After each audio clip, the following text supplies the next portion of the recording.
There we go. Oh, so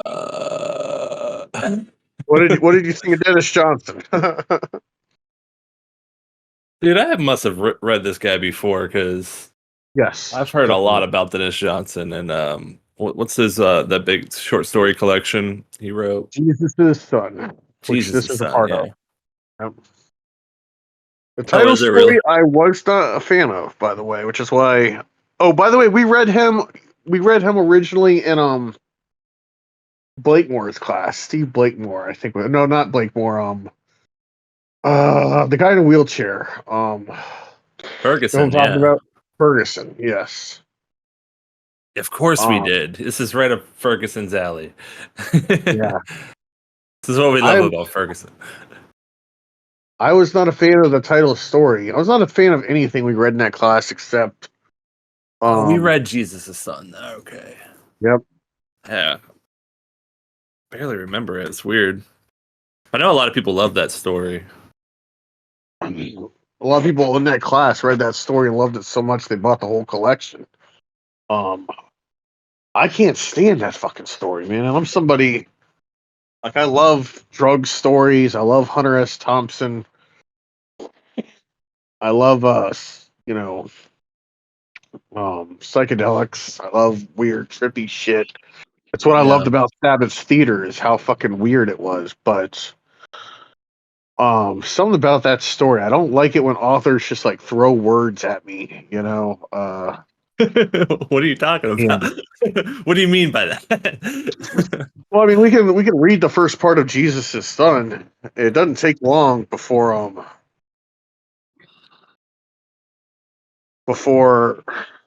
All right, so uh, let me see if I can pull this fucking thing up. Bunch of reviews of it. Blah blah blah. Short story. it's in the New York Times, I think. Nah, just a book review, I think. Wait, I think I found it right here. Nope, unavailable. All right. Read Jesus' Son. I just need like the first couple paragraphs to illustrate my point. But essentially, the narrator in Jesus' Son um is coming off of drugs, and he doesn't know where like the past 2 months have gone. All I Yeah. remember is hitching rides and shit. And Yeah. Dennis Johnson, I mean, I've read, I think, 4 of the short stories out of that collection. Two Men is part of it. Emergency is part of it. Emergency is also great, actually. Car Crash is part of it, and Jesus' Son, obviously, the title story is part of it. And there's another one I read. I forget the name of it, but I actually read it in a collection of or an anthology of great short stories. This was part of it, and I don't know. It's like hit or miss with me. It's I don't like particularly unreliable narrators. I don't like it when like things are like I don't like it when the language becomes so experimental that I don't know what's happening. It's my problem, by the way, with James Joyce's um portrait Okay. of a young artist. Is like I don't know what the fuck is going on. That's what you mean. Like That's the part. I honestly I completely forget that story. I forget that at that time of my life. Completely forgot. For good reason. I mean, But anyway, you do like Faulkner's what's Faulkner's great piece, Sound and the Fury. You liked yeah, the the first first part. two. Well, the first part especially, Benji and Quentin's part is crazy. But I really love Benji's section. So I see like what you're saying. Like he wrote it like from it's first person perspective. Right. From that And perspective of somebody who just like woke up out of a daze, basically. like Yes. high out of his mind in the middle of nowhere, hitchhiking around. Yeah. So he gets like kind of weird with language, which is the complete opposite of this story, seems like. Right. I understand everything that's going on in this short story, which is why I like it. Yeah. And I don't know. There's also like this kind of like sardonic humor that a lot of contemporary authors have affected, and a lot of young writers from in MFAs all around the country, apparently, because it kind of feels like the same kind of person who gets drawn to an MFA 9 times out of 10 or 99 times out of 100. Me and you are the outliers, but it's usually like, they're druggy kids, but they've never been really poor. They haven't been to jail. They haven't had somebody in their life like really close to them kill themselves. They haven't, but they're usually kids who were like private schools. Their parents are teachers, their parents are doctors. They're kind of just like floating around. They're not really invested Right. in literature the way that me and you are, like, Well, I mean, it and could be that's all those things and be invested, I guess. I don't know, man. I know the type you're talking about though, for sure. That was mostly people like that in MFA. But and they're really drawn to the kind of humor that Dennis Johnson has. And you can kind of see that humor a little bit in this story also. Like, as much fun as he's having in the story, there's not necessarily a whole lot of heart um, in the piece. The way that we would imagine heart is like Raymond Carver having heart, or Hemingway having heart, or even Dostoevsky, who's this really perverse and weird guy, loving his yeah, character so much. Even that's the why voice in this that's why I piece. I mean, love. Sorry. go ahead. No, go ahead. Just real quick, you mentioned Sound and the Fury. That's why I love the first part of that. It's so much heart in it. Even though the first time you read it, you don't understand a word of it. If you're me, but I still loved it. No, nobody does. Nobody reads The Sound and the Fury, especially that first part, Benji section, and knows what's going on right It's away. beautiful though. The second time you read, and you're like, oh, Yeah, oh, Faulkner was like more than any other author here. He was like, fuck the reader. you know, the reader has to earn the fucking right to understand what the fuck I'm talking about. Fuck the reader. I'm piling through this fucking thing.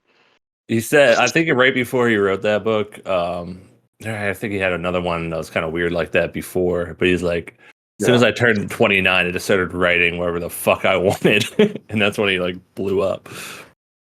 Or Yeah, at the least first like his one writing was blew up. I don't know if he ever like caught on, but while he was alive, but as I lay dying. No, he was famous. He was fairly famous for what his. am I He was up thinking there of with then? so Fitzgerald as I then? lay dying was the first book, and it was kind of a hit. It wasn't like Hemingway or anything.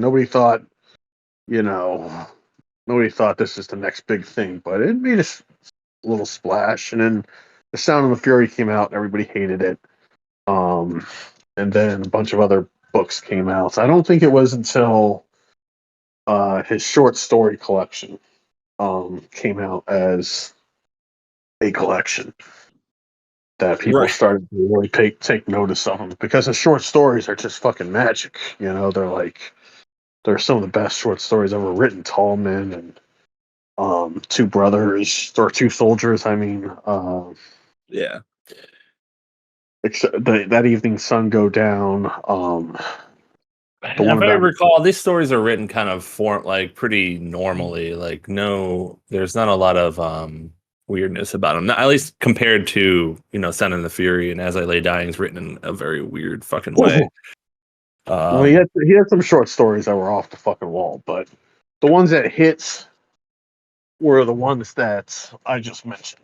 The ones that Wrote for Emily is another one. It's just in all these anthologies all over the world, considered one of the best short stories of all time,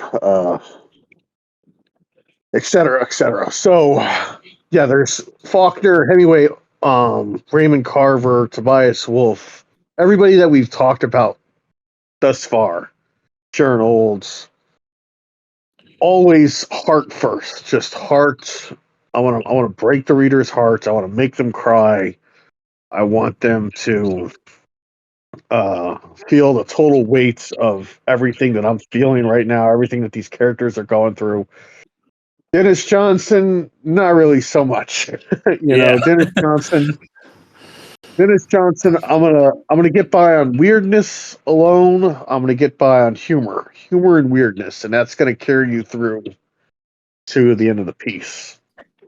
Um, and Yeah. Yeah, this is a weird little story, man. I am drawn towards things that are a little bit more I guess sentimental or whatever. Um and when I first read this, I'm like thinking, what the fuck did I just what is the point of this? And I started yeah, talking to Laura about it. I'm like, as I'm like going through the plot, I'm like, oh, I get it. I get it. We know people like this. We've been this yeah, person before. I think we've all kind of been this person before. Well, not exactly like this complete scumbag, drug dealer, burglar, or whatever. Not all these things necessarily, I mean, I but I have, mean, but yeah, I know, so I started laughing, but but like living in the they're like living moment to moment, like they're kind of he's living like a fucking animal basically. He's not yeah, really thinking too far ahead here. It's like one thing, oh, this one moment I'm fucking this or trying to fuck this girl, boyfriend comes, now I'm running around and I go to my car and there's some fucking junkie just sleeping in my car and I gotta deal with that while worrying about this guy that might fucking try to kill me because I was trying to fuck his girlfriend. Oh, by the way, I have a kid at home and I don't really want to go there, so let's just drive this yeah. junkie around and go to this his presumably his like friend's house, his wife's house or something. Oh, that doesn't work out. We'll just keep on going to to the drug house, and then that scene happens, and then they're trying to ditch him, and they're just running away, and then they finally do, and then he sees this guy he bought shitty drugs off of, and blah blah blah. It's just like, and then it just Oh, fucking ends. And presumably the story just keeps going and going and going. In this guy's life until he fucking dies or something. He yeah, drives into oncoming traffic or something. But yep. That would be the my brothers into all this, that's but who I thought of. yeah, As you mention it, it's the person I'm thinking of came to mind right away. And yeah. my brother too, for that matter. But anyway, There's so I no, guess the point of the story ultimately is kind of letting you into that person's like life for a few pages, and showing it. There's no grand point to it as far as I can tell, but maybe you can shed some light on it. well, I mean, what's the point of arts? We talked about this last time, I think, with James Aggie, and this kid who, notices the beauty and the majesty of all these things going on around him, and how everybody in his life was kind of ignoring it, ignoring the music of the world and the music and Right? You mean the of Dostoevsky story? right. Well, that one, the one before that, I was thinking of James Aggie. The Dostoevsky story too. Here's this kid that is kind of Mm-hmm. living the same way, actually, and we can get into that too. Like he's just bouncing around from place to place, with no thought of the future. I mean, obviously, if this kid was capable of rational thought, he would have realized I'm going to fucking die if I keep running around this city. I need to like go find someplace warm and hide there. Of course, there is no place warm for him. And there's no Yeah. place really for this narrator either. No. Um, the problem, like, I so mean, it could be at home, but he would probably have to stop selling drugs and robbing right. people. What do we do as a society with the drug addicts and the people that don't give a fuck about what happens next to them? South Florida, there's a lot of these fucking idiots running around. I mean, we talked about it last week with this girl who's trying to off her 3-year-old kid. Yeah. Uh, there's a lot. Florida. Gotta love it. Yeah, I mean the Board of Education just said that slaves benefited from certain parts of slavery. The fuck? What's going on Yeah, down there, Craig? dude, it's turning into a fucking bizarro world. I don't know. I think the heat's getting to everyone down here, Yeah. but yeah, look it up. Board of Education, the Florida Board of Education slaves. Look at what they're talking about. It's fucking insane. This sounds like Um, a racist, like DeSantis modeled AI just making laws down there. yeah, yeah. Fucking I- Florida. And every time I there's a miss lot. Florida, I just think about the politics, and I'm like, I'm okay. I mean, I'm that's it. okay. That's just like 1/1000th of, or 1/100,000th of the crazy bullshit going down here is the fucking politics, dude. Well, It's yeah, so many things. I just posted a thing the about whole place is sick, man. there was this couple in Orlando that was bailing women out of prison and coercing them into becoming sex slaves, essentially, or what do they call it? Human trafficking. Human That's a, trafficking. that was a huge thing in Orlando, man. Heard about it all the time when we were living there. My students write about it. My students like meet these people, and of course, there's a lot of intersection with How? strip What do you clubs. mean? Um, so I had this student, unbelievably gorgeous Italian girl, like prom queen gorgeous. Wrote her Right, last essay on going to Miami and just meeting these shady fucks, like right. who are just in all the clubs in Miami. There's just these Middle Eastern, South American men who are dressed in like all Armani, all Gucci clothes, and Is they that have how all she these. described him in this Yeah, and story? they're all or they're like Eastern European. Um, and really they're all surrounded by beautiful women, like models everywhere. None of the models will ever talk about what they do for a living. None of the models will talk about where they are from. They're just there. And the men will never talk about like what they do for a living. And she's just talking about how weird it is that they're always trying to get you to do drugs, and they're always trying to get you to go, to their penthouse fucking apartment and get into their limo, and they're buying you drinks, and like all the women there are like guarding their drinks like they're fucking I bet. you know, and just like the club scene in Miami. I don't know. It's really, Gross. It's fucking gross. yeah, yeah.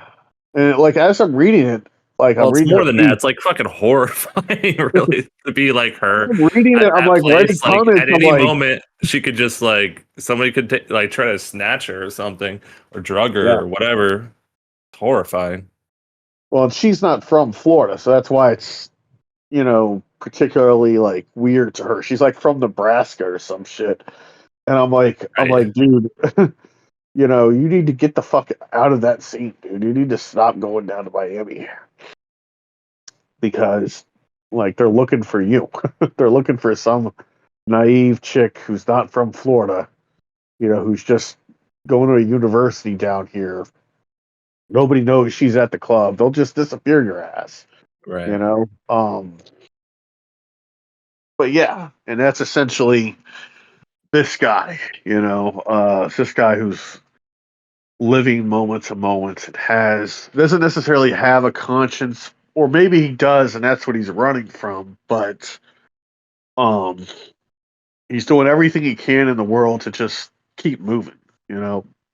And so the story in some ways, yes, is really flat, but it's flat because this character in so many ways, as complex as he is flat in the sense that he's not introspective, he's not somebody. I mean, he is at the end because as he's telling you the story, he's telling you what a piece of shit he is right from the beginning.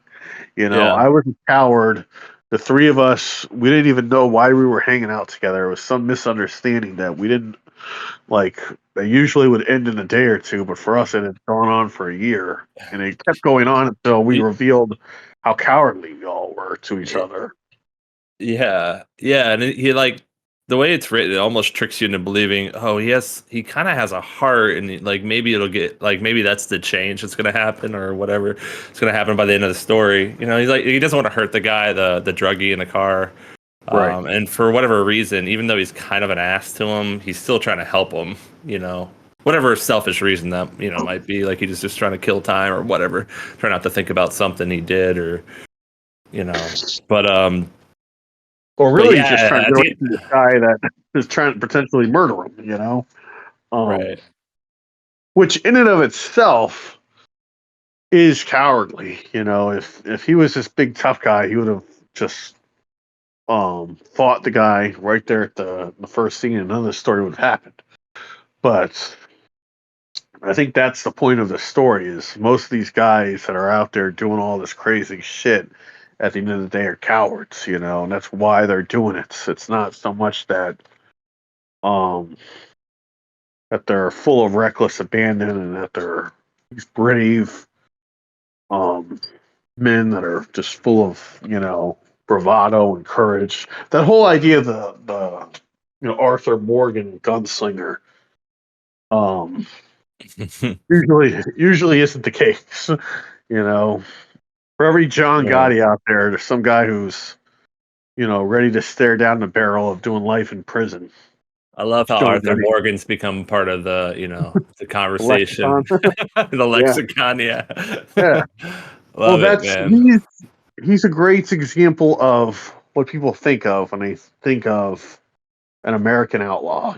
Jesse James, John Dillinger, John Right, Gotti, Arthur Morgan. He's a fucking video game a character. Like, complicated anti-hero, yeah, murderer and scumbag with a heart of gold. the Tony Montana's out there, but that's not the case here, and that's the case in fiction. And it's the case like one out of every billion of these fucking guys is Yeah, somebody who's willing to go down in a hail of bullets or do that life in prison. But this is most of it, commit. go ahead.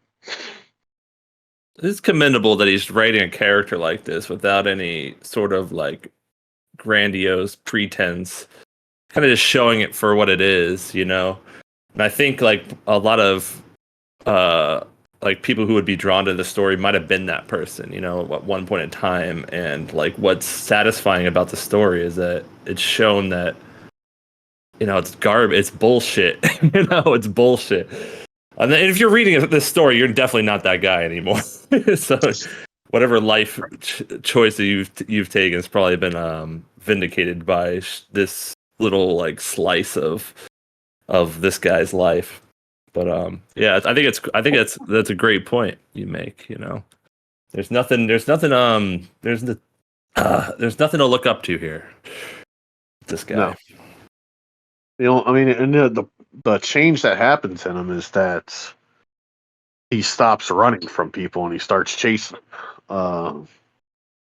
And it's really not much of a change, honestly, because he's still every bit the scumbag. In fact, he's worse. The story about somebody becoming worse Yeah. as a human being.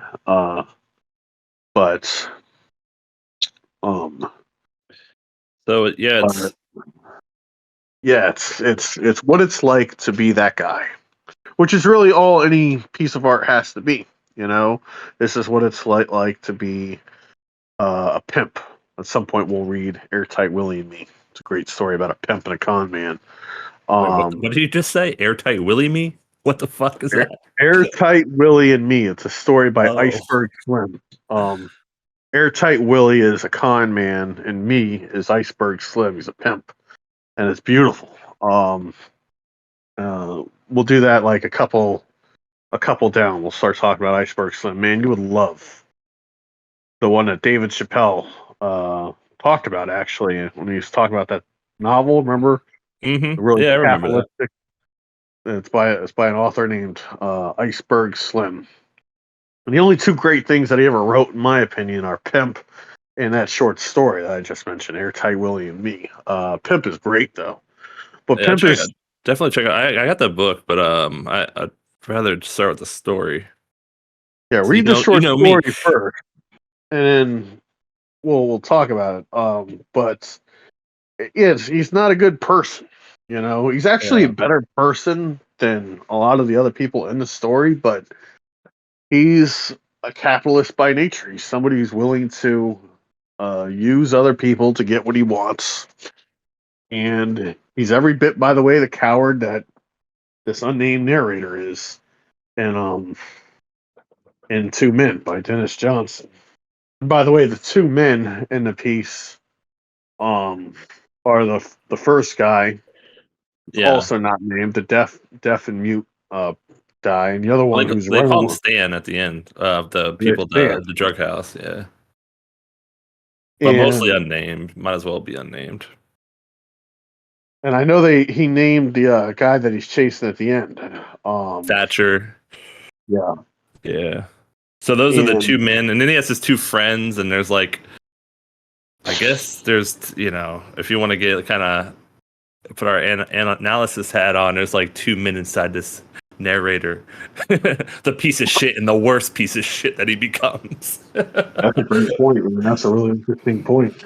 Uh, Hey, you just made it, man. I'm just piggybacking off that. I mean, that's basically what happens in the story. Why you're? Let me ask you a question. So you mentioned like how Jesus' son is written. I wish I could remember that story better. Maybe it was because it was written like kind of like experimental or whatever. It's hard, Maybe that yeah, was my problem with it. But so what like? Why are you drawn to like shit like this? So if we talk about how this story is written, is it's very straightforward. Even though the narrator is this kind of like moment to moment scummy person, it's such a like solid narrator. Like yeah, like everything is kind of it's so the way it's written is basically one long scene, right? yeah. Um, one long like cognition of this person's like one long rendering of this person's cognition, right? Like scene to It's scene to one scene it's to one scene. night in the life of this guy. Yeah, Yeah. But it's like written so clearly and like we're not like lost in this like crazy person's head. This person has a pretty like firm grasp of reality and they're they're really good at just rendering conversation, action, a little bit of setting. So I guess the question I was originally getting at was like why what draws you to like stories like this that are just kind of told like this? Because I don't know. I think and I am too. And I think we might be in a minority because it seems like a lot of shit that's popular is kind of off the wall and, and like chasing chasing something new, chasing some kind of like new way of writing. But at the end of the day, you always come back to stories like this that are just kind of like, here it is, straightforward to read, straightforward written. Um, Not to discount how much craft goes into like being able to write like this, because it takes a lot of fucking skill to pull it off. But like it might seem like an obvious question, but like what draws you to this kind of the way this kind of story is written, and like all the stories we've not to keep rambling too much, but all the stories we've read are pretty much written in this way, just very straightforward, kind of easy to grasp. I have an answer for that actually. Thank The God. answer, the answer is that I like simple things for the most part. Right. And it goes towards my philosophy about everything. My fiance and me have a fairly simple life. We just work, come home, cook dinner. We watch some cartoons. We have sex. We go to sleep, and when we have days off, we go snorkeling or we go traveling or we go eat at some new restaurants. We don't have a super complicated life. Right. You're And not thinking like, oh, I got to try this. We got to do something completely different tonight in order to be happy. Right. right, It's you know, like, no, just fall back on the basics and like, and the older I life will get, happen. the more I realize like it's usually the things that are either really cheap or the things that are almost free that are the best to do. I have this friend who is in jail right now, actually, because he was dating. Here's a little story for you. I'm not going to name any names. Hopefully, I really doubt he'll ever listen to this, but Right. I have this friend I grew up with, really good looking kid who was always kind of like, you know, always had trouble with women. Um, he liked, I mean, it actually sounds a lot like me, actually. He liked dating really attractive, really crazy psychopaths. Um, Okay. he ended up getting one of them pregnant. I think she had twins. Then he ended up dating this other girl who already had a kid, and he got her pregnant. But before he got her pregnant, the two of them, one of the things they liked to do was to go out to bars and pick up strangers to have sex with, and have threesomes with. And this kid's a thoroughbred redneck. Um, you know, and he had a really, yeah, Did you still work with this person? no, I just, he was one of my best friends growing up. One of the things he liked to do, by the way, as a little kid was, um, he had a swimming pool in his backyard, and even though he had like a duplex, so both houses shared the pool, and his neighbor was like not related to him at all. So his neighbor would just come out and see this kid with his dick pressed into the water jet all day, and he would run around the house naked, and he'd start jacking off like in the middle of like just in the middle of a Uh, conversation. He'd just pull his dick out, start jacking off, and his right. dad his dad did everything he could to beat this out of him, but it never really fully got beaten out of him, right? Wait, So wait, wait, wait. So he used to run around naked, jerking off, putting his dick in the holes around the house, or in the water jet, and his dad started beating the shit out of him for it, and for yeah, whatever other reason, and he's in jail now. You say? yeah, it's a big surprise, right? Well, I'm gonna get to why he's in jail. So he's in jail because after he got his girlfriend pregnant, this or a fiance or whatever she was, they stopped swinging, and one night out of the blue, she decides this big old belly pushed out a 12-year-old in the house. I think he's 12. That she's gonna go off and get fucked. And she tells him this. She tells him, I'm going to go out and get some dick tonight. And this guy does everything he can to keep her from leaving that house. And somehow the kid gets involved. And the guy grabs the kid, throws him on the ground, and starts choking him. Ugh. Cops come in, arrest him. There's no fighting this charge because there's cameras in the house. So there's footage of him choking this particular person, this kid. I thoroughly believe that when you have really complicated, fucked up relationships like that, and I've had them in my past, as you well know, uh, bad things end up happening later on down the life, and it's a philosophy towards writing too. I mean, I know it's like a really extreme, off the wall example. I know people have really complicated lives, and they don't always end that disastrously. But for me, the stuff I like, always simple. Always keep it simple. Um, and that goes all the way down to my aesthetics with stories, my aesthetics with art. Everything just, they are what they are. Now, from there, it gets complicated because really simple things are really easy to fuck up. Yeah. But uh, there's another part of this philosophy too. I'll give you another example. This movie called Pig with Nicolas Cage. Gotta see it, man. Nicolas Cage, he thought it was his best movie. Fairly recent. The Okay. plot's simple. Somebody steals his truffle pig, and he goes back to L.A. looking for it because he knows whoever has it, they're in L.A. and Isn't he's that the gonna fucking John find Wick it. premise, basically, except a dog? Yes, except he's not. He doesn't kill anyone in the movie, so Oh, he has to find this pig without killing anyone because it's not an action movie per se. It's more of a drama. It's more like what would happen if somebody really stole your pig. You know, obviously you can't just leave a slew of dead bodies, you know, all right. across the city. You'll get because in real life you get arrested in 2 seconds. You start doing something like that. So it's But like a realistic kind of what would happen if somebody stole something you love that yep, there was no like real law maybe about.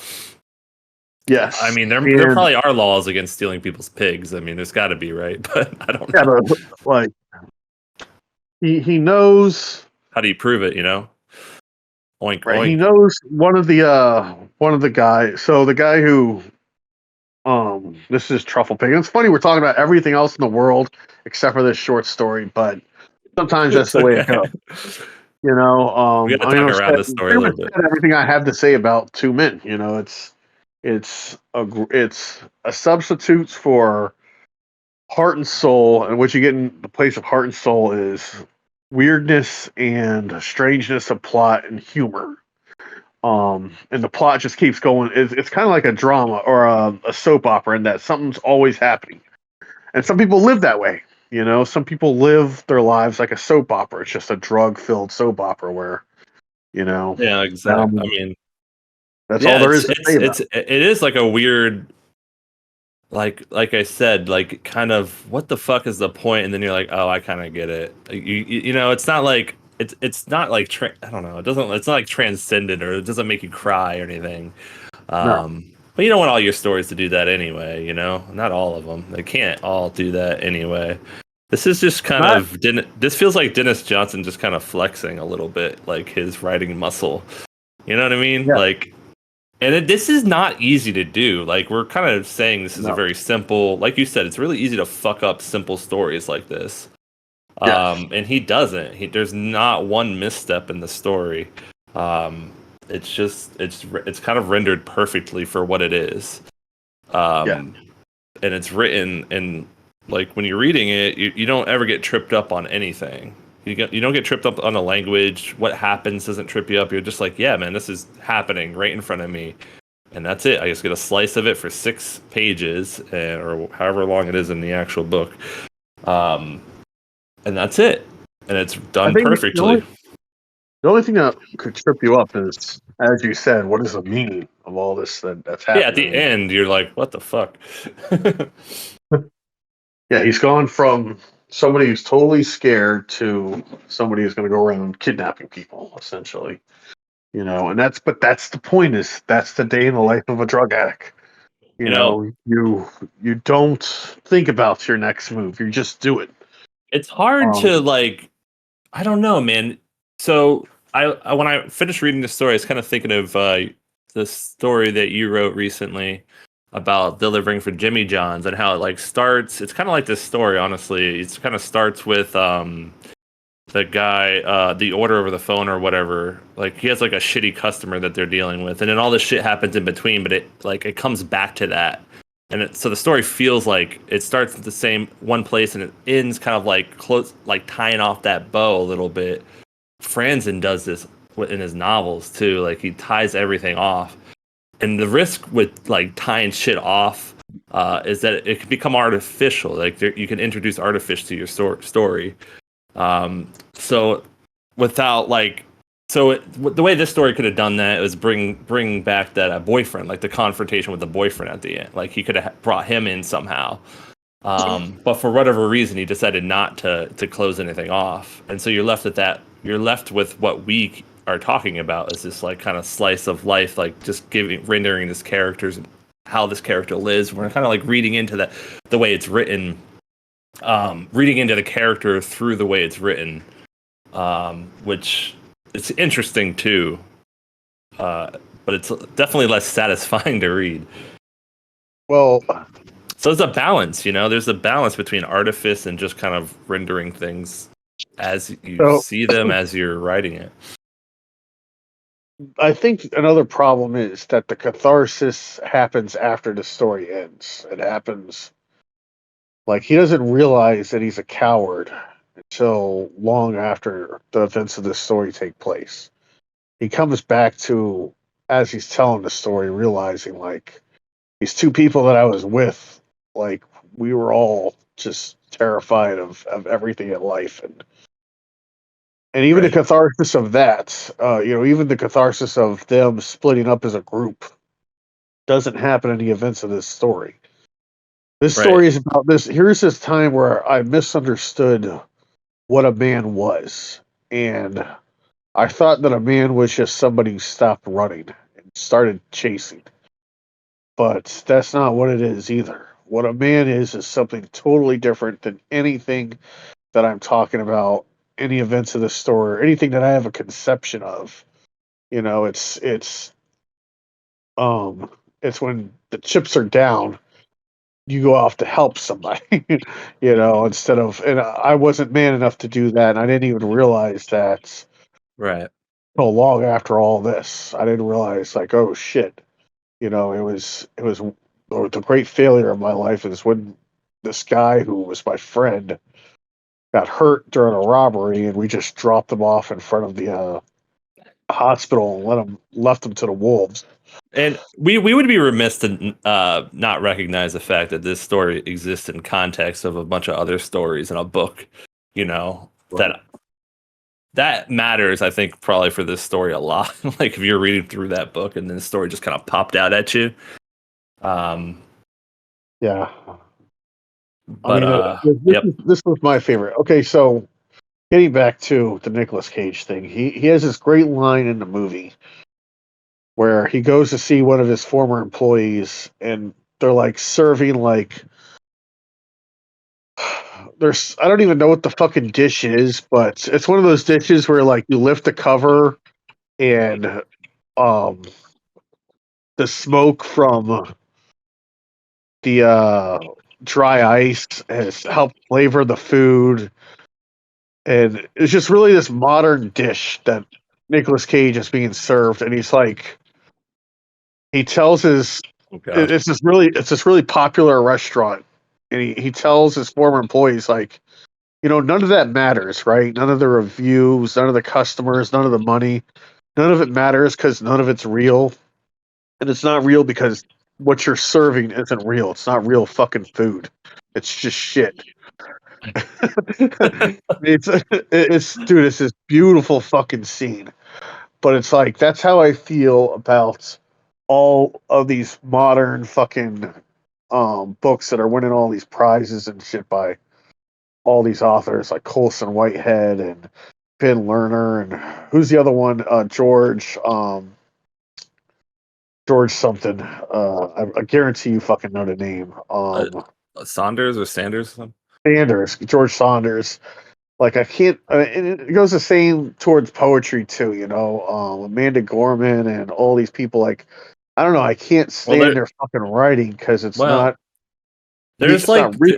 there's definitely like yeah, there's definitely the ones that are like definitely just kind of masturbatory writing, and doesn't really mean it doesn't have any like you said, there's no like real dish there. It's just all artifice, kind of distracting you from what's not there.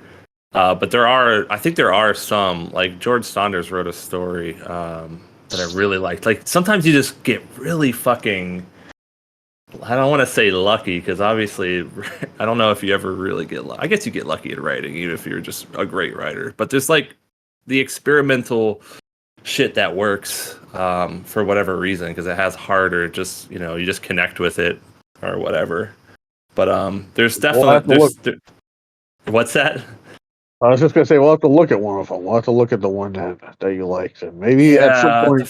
figure out what it's called. It's been like since grad school I read it, but it was really cool. It's all seen, but it's just written in this kind of weird fucking way. Um, Was it the one about the guy with the short arm? Uh, I or maybe I that don't was. remember. I don't even remember what it was called or the events of the story. So there you go.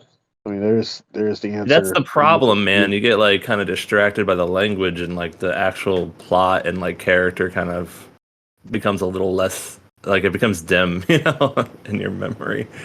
Um, But that's the thing is that's what I want, to shine through more than anything else. I want to remember the characters. I want to remember what they went through. I want to know. I want to remember what they felt as they're going through it, and the things that people say and how they reverberate over time. I mean, you talk about The Lost Boy by Thomas Wolfe and ugh, just ugh. the power Don't. of that kid saying Grova, Grova, I Grova. know. That's the scene I was just thinking of. It gave me chills just thinking about it. It's like Or as even when you're they reading changed it, it, they changed it to Robert in one of the versions, and it still hits. yeah, I think that was the first one I yeah, read was the Robert version. It's like yeah, Robert, but Wobber, Wabba. it's so much better as Grova, but Yeah, yeah, it's almost like Thomas like it transcends the medium, and it feels like Thomas Wolfe is standing behind you reading the fucking words. I mean, it's just like to me, you have one type of power, which is to be able to live through the words as you're reading them. Like a good story, you're reading it, and it's almost like you're living through it.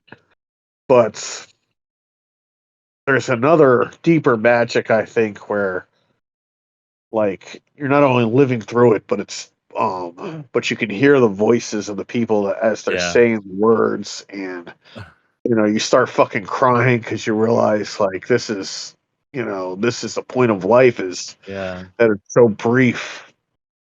Right, And and also he was just that was just a story he was here to write. Like oh yeah, above everything. That was it right there. That moment especially, like it just felt like that. And some a lot of writers have uh that piece that they're just burning to write, and they just needed to write it, and he wrote it, and he fucking knocked it out of the park.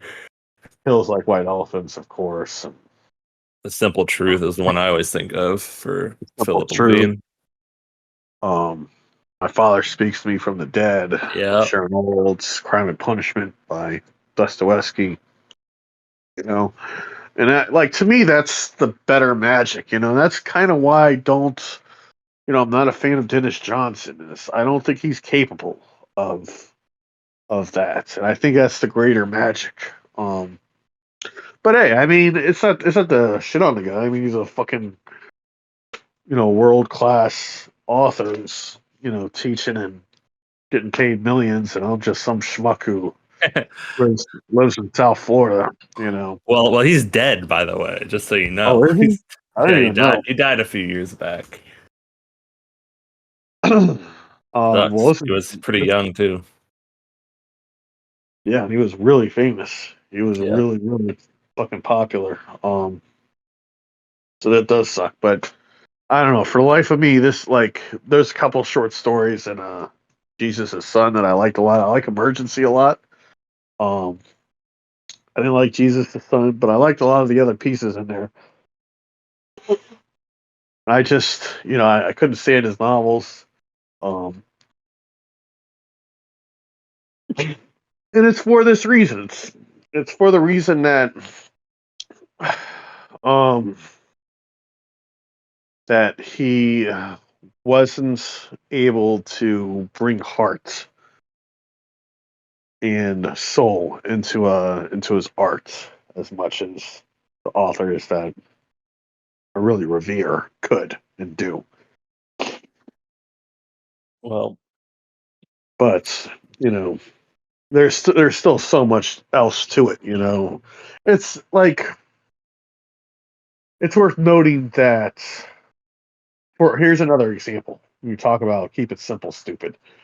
The Ramones could not play their fucking instruments to save their lives. you know, really Yeah. fairly horrible fucking musicians. But it doesn't matter because Joey Ramone could fucking sing and he could write lyrics that were weird and haunting. And he knew that what mattered wasn't the tech stuff, it was the heart. The heart is what fucking matters. If you could lay your heart down on the line and make people fall in love with the things that you were saying and the sound of your voice, and you could build a crowd, Yeah. and how much you're willing to go through with it. There's another band, a great show about them called The Dirt. The band was called Motley Crue. Tommy Lee.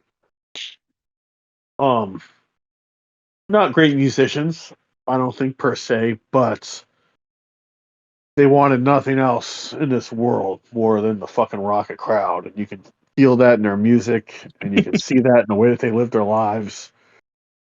And then you have Right. these other bands that are like Norwegian death metal bands that I mean they know how to build like these insane guitar solos and these ungodly like complicated um musical I sounds. know what you're Nobody getting cares. at. Yeah, and Nobody it's cares, like right? you listen to it and you're like, okay. Or Yeah, like it's like Aphex Twin's a little bit like that too. You know who that is? The and like electronic guy. I mean they find crowds. It's not to say that they can't, but I don't know if any of those people like revere them the way that people revere Bob Dylan, who, by the way, couldn't even sing.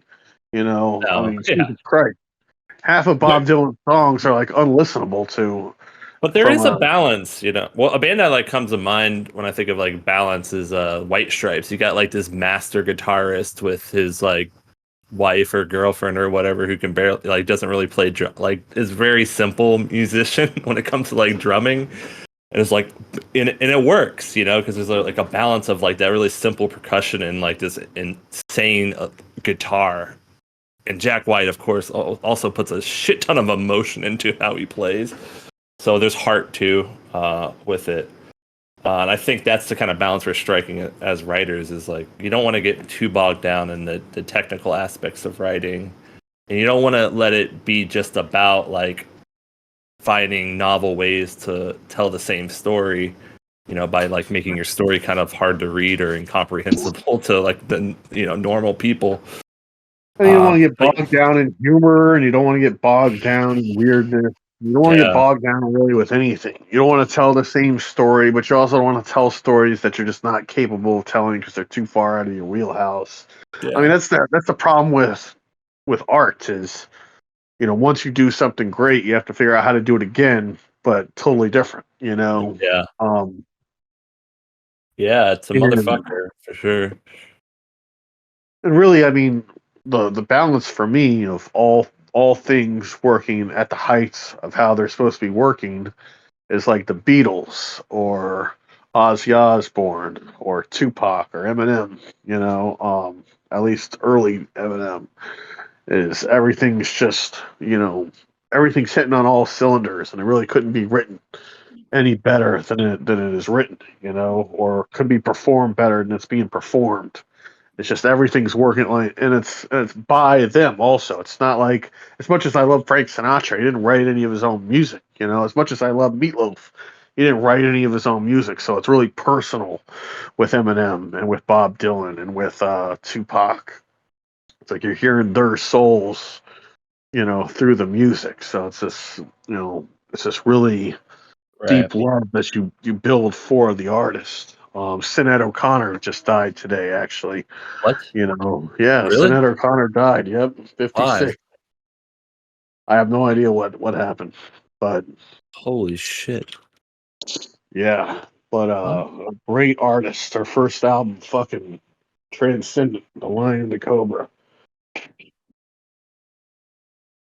Um, so do a shot to Ah. Sinead O'Connor. Sorry, do a shot to Sinead O'Connor today. Her most famous song, oddly enough, wasn't written by her. Was written by Prince, Yeah, but I was about to I say the I like irony of her. what you just saying. But She made it herself. She sung that song. yeah, she made it her own. But her first album, I do believe she wrote uh, all of her own lyrics. I mean, I apologize if she didn't. I'll look it up right now, actually. Oh Synod. my gosh. I'm reading it. I didn't realize her son committed suicide a year ago. Fuck, man. Was it Uh, suicide? it doesn't say. Yeah, I mean, I'm just skimming it right now, but I wouldn't doubt it, I guess. I mean, she had severe mental illness for a long time. Yeah, she wrote the whole fucking thing. She wrote everything. She even wrote the music for Troy and for a lot of the songs on her first album. And that's the power of the art. Also, not worth forgetting that you can be this transcendent artist and life can still be hell. you know, life Yep. can still be hell. What's his name? Eric Clapton, his son, died when he was 4, right? 4 or 5. He fell out of a window. Maybe even younger than that. Nick Cave, not to be confused with Nick Cage, but Nick Cave, the singer, his son died a couple years ago. There's a lot of pain in life. And there's no getting around it, unfortunately. But we keep on keeping on as much as we can. Sorry, man. I didn't mean to bring you down. I just have a talent for it, John. If it isn't the piece and my thoughts on the piece, it's my thoughts on the world or my thoughts on you know some artists that we revere a whole lot. Yeah. Oh, and Anyway, but I mean, yeah, hey, tying it back to the 2 men. I mean, there's a reason why some people live moment to moment. It's because dealing with this shit is too hard. It's too hard to think about consequences. It's too hard to love somebody. Is risking so much of yourself. There's a reason he's afraid to go home, that wife and that kid, and maybe the reason for so many of these people, like my brother, is that it's so hard to be that vulnerable. So hard to go home and love somebody that much and know that at some point they're going to be gone. You yeah, know, and so that's probably the reason that these guys choose to live. These guys and these girls choose to live like animals. I think it's easier. I think ultimately it's easier um, in the long run and the short run to live like that. It's just also less rewarding, and it's less rewarding to read about them. You yeah. know, It's because there's not as much at stake in their lives as there is in the lives of people who have relationships. Anyways, uh, life is short, man. Life is fucking short. yeah, You it need is, to buddy. you need to make the most of it. True that. So, what do you want to read for next time, John? What do you want to I'm read for gonna next time, buddy? I'm gonna probably bring like 2 poems. I haven't decided yet, but let's just do 2 poems, and we'll try not to go too crazy and like make it 2 hours or whatever. But well, what that doesn't really matter what we do when we are in it. But I'm gonna find 2 poems. All right, Um, you do that, and then after and I'll that, let you know. I'll let you know in the next like 3 days, like by the weekend. I mean, two cool. poems is easy, so I'm telling you right now, John. After these 2 poems, we're reading "A Child by Tiger" by Thomas Wolfe. You're yeah, fucking let's reading do it, it.